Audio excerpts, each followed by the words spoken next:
Tiada yang tak berkenan di hadapannya. Shalom, perkenalkan nama saya Tiarma Fitri Malau. Saya dari Prodi Pendidikan Agama Kristen di Institut Agama Kristen Negeri Tarutung. Dan tujuan saya membuat video ini adalah untuk memenuhi UTS saya dari mata kuliah Kepemimpinan Sekolah dan Guru Kelas. Dan dosen pengampu saya adalah Pak Dr. Wilson Simanjunta MP. Baiklah, saya akan menjelaskan tentang hubungan administrasi kepimpinan dengan kepala sekolah dan manajemen. Terlebih dahulu saya akan menjelaskan apa itu administrasi. Administrasi merupakan suatu kegiatan atau perencanaan, pengandalian serta pengorganisasian pekerjaan, perkantoran dan juga pergerakan yang melaksanakan supaya dapat mencapai tujuan yang telah dan sudah ditetapkan. Dan saya akan menjelaskan tentang pengertian administrasi menurut para ahli. 1. Menurut George R. Terry, administrasi adalah sebuah kegiatan perencanaan, pengandalian, dan pengorganisasian pekerjaan perkantoran serta pergerakan yang melaksanakannya agar mencapai tujuan yang telah ditetapkan. Yang kedua, menurut Arthur Geiger, administrasi adalah fungsi tata penyelenggaraan terhadap komunikasi dan pelayanan warga suatu organisasi. Yang ketiga, menurut Alden, administrasi adalah penyusunan dan pencatatan data atau informasi secara sistematis, baik internal maupun eksternal, sebagai upaya untuk menyediakan keterangan serta memudahkan untuk mendapatkannya kembali. Yang keempat, menurut Sondang Persiagian, administrasi adalah segala bentuk dari proses kerjasama antara dua individu atau lebih atas dasar rasionalitas terpilih untuk mencapai tujuan yang ditentukan sebelumnya. Dan saya akan menjelaskan tentang tujuan administrasi. Tujuan administrasi adalah yang pertama, monitoring kegiatan atau data yang dimiliki oleh perusahaan atau organisasi. Yang kedua, agar pengelola usaha bisa mengevaluasi suatu kegiatan dalam pengorganisasian perusahaan. Yang ketiga, administrasi bertujuan untuk menyusun suatu program atau pengembangan usaha dalam suatu kegiatan pengorganisasian. Baiklah, selanjutnya saya akan menjelaskan tentang pengertian kepemimpinan. Kepemimpinan adalah sebuah kemampuan yang terdapat di dalam diri seseorang untuk bisa mengaruhi orang lain atau memandu pihak tertentu untuk mencapai tujuan. Dan teori kepemimpinan ialah teori karakter, merupakan sebuah teori yang menitikberatkan karakter fisik, intelektual, ketegasan, dan sebagainya. Dan yang kedua, teori perilaku. Teori perilaku adalah beberapa perilaku yang mencerminkan karakter pemimpin. Perilaku tersebut yaitu Job Kenteret dan Eploid Kenteret. Yang ketiga, teori kombinasi situasional, memiliki titik berat dan kematangan para pengikut atau bawahan. Dan selanjutnya saya akan menjelaskan tentang fungsi kepemimpinan. Yang pertama, fungsi instruktif, yaitu menempatkan pemimpin sebagai pengambil keputusan dan pemberi tugas terhadap bawahannya. Yang kedua, fungsi konsultatif, yaitu bawahan dapat berkonsultasi pada pemimpin untuk mencari jalan terbaik dalam mencapai tujuan bersama. Yang ketiga, fungsi partisipasi. Fungsi partisipasi adalah pemimpin mampu mengaktifkan partisipasi para pesertanya sehingga turut berpartisipasi dalam suatu proyek. Yang keempat, fungsi delegasi. Fungsi delegasi adalah pemimpin mampu untuk mendelegasikan suatu wewenang kepada orang lain yang memang sesuai dengan tugas masing-masing. Dan saya akan menjelaskan tujuan kepemimpinan. Tujuan kepemimpinan adalah 1. Mencapai tujuan. Mencapai tujuan adalah sebuah hal yang dibutuhkan dalam perusahaan atau kelompok agar mencapai tujuan yang dapat dicapai. Yang kedua, memotivasi orang lain. Memotivasi orang lain adalah untuk memotivasi orang lain agar bisa melakukan sebuah hal dengan baik dan maksimalkan kemampuan. Baiklah, saya akan menjelaskan tentang sifat pemimpin. Sifat pemimpin 1. Mempunyai pendirian. Punya pendirian adalah sebagai seorang pemimpin. Memimpin Anda wajib mempunyai pendirian yang teguh. Yang kedua adalah jujur. Kejujuran mutlak harus dimiliki oleh seorang pemimpin. Yang ketiga adalah komunikatif. Komunikatif adalah pemimpin mampu menyampaikan berbagai hal dengan jelas dan tidak menimbulkan kesalahpahaman.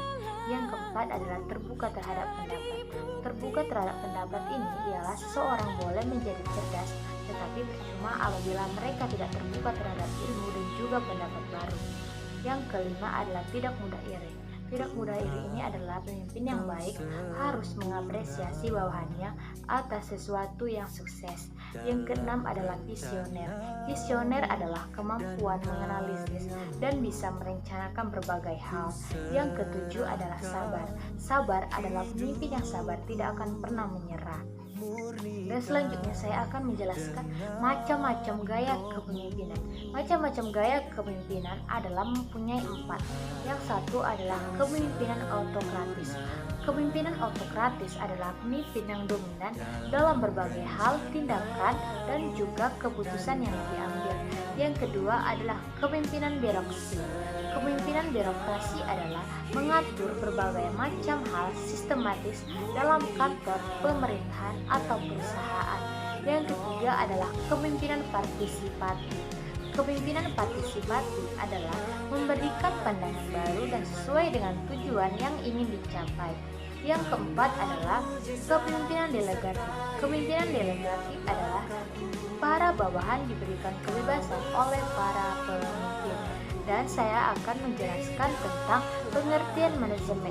Manajemen adalah suatu proses di mana seseorang dapat mengatur segala sesuatu yang dikerjakan oleh individu atau kelompok. Dari pengertian tersebut, ilmu manajemen dapat diartikan sebagai kemampuan dalam mengatur sesuatu agar tujuan ingin dicapai dapat terpenuhi. Baiklah, saya akan menjelaskan tentang unsur penting dalam kegiatan manajemen. Unsur penting dalam kegiatan manajemen mempunyai 6, yaitu 1. Manusia. Manusia adalah sumber daya manusia membuat rencana dan tujuan yang ingin diraih. Yang kedua adalah uang. Uang adalah biaya operasional dalam suatu kegiatan maupun dalam manajemen. Yang ketiga adalah material. Material adalah kualitas bisnis yang dipengaruhi oleh kualitas material. Yang keempat adalah mesin. Mesin adalah teknologi yang dilakukan oleh sumber daya manusia. Yang kelima adalah metode. Metode adalah kinerja dalam sebuah manajemen. Yang keenam adalah pasar. Pasar adalah barang atau jasa yang laku akan dipasarkan. Dan saya akan menjelaskan tentang fungsi manajemen. Fungsi manajemen mempunyai 5. Yang satu adalah perencanaan, mengevaluasi segala tindakan baik yang sudah dilakukan maupun yang belum. Yang kedua adalah pengorganisasian. Tujuannya adalah untuk mempermudah proses pengawasan yang dilakukan manajer. Yang ketiga adalah penempatan. Penempatan adalah manajer bertugas menempatkan sumber daya yang tersedia sesuai dengan kebutuhan. Yang keempat adalah pengarahan. Pengarahan adalah sebagai perencanaan yang telah dibuat dapat berjalan dengan lancar. Yang kelima adalah pengawasan. Pengawasan adalah tujuannya agar kegiatan manajemen dapat berlangsung sesuai dengan. Selanjutnya saya akan menjelaskan pengertian sekolah. Sekolah adalah suatu hal yang sangat penting untuk kehidupan manusia, dan tidak adanya sekolah, maka kualitas pendidikan masyarakat yang ada di Indonesia jadi terganggu. Dan pengertian sekolah adalah lembaga yang digunakan untuk kegiatan belajar bagi para pendidik, serta menjadi tempat memberi dan juga menerima pelajaran yang sesuai dengan bidangnya. Fungsi sekolah adalah memberikan keterampilan dasar, memberikan pengetahuan umum. Yang ketiga, saya akan menjelaskan peran sekolah. 1. Membuat anak didik belajar bergaul semua warga sekolah. Yang kedua, membuat anak didik menaati peraturan-peraturan sekolah. Yang ketiga, mempersiapkan anak didik untuk menjadi anggota masyarakat yang berguna bagi agama, bangsa, dan negara. Dan saya akan menjelaskan tentang keberhasilan kepemimpinan. 1. Terbuka terhadap umpan balik. banyak pemimpin yang gagal dalam menghadapi umpan balik, di mana mereka lebih memilih untuk tidak mendengarkannya. Yang kedua adalah fokus dalam hasil. Fokus pada hasil adalah saat seorang pemimpin berfokus pada hasil, maka fokus yang dilakukan akan menyebar kepada seluruh tim yang lain. Yang ketiga adalah mengetahui tim yang dimiliki. Kemampuan pemimpin untuk menata anggota dan mengalokasikan sumber daya dengan tepat sangat penting untuk perkembangan organisasi di masa depan. Yang keempat adalah berikan hadiah dan apresiasi. Mengucapkan terima kasih kepada anggota tim dengan tujuan meningkatkan kepercayaan diri mereka. Yang kelima adalah Anda yang menentukan.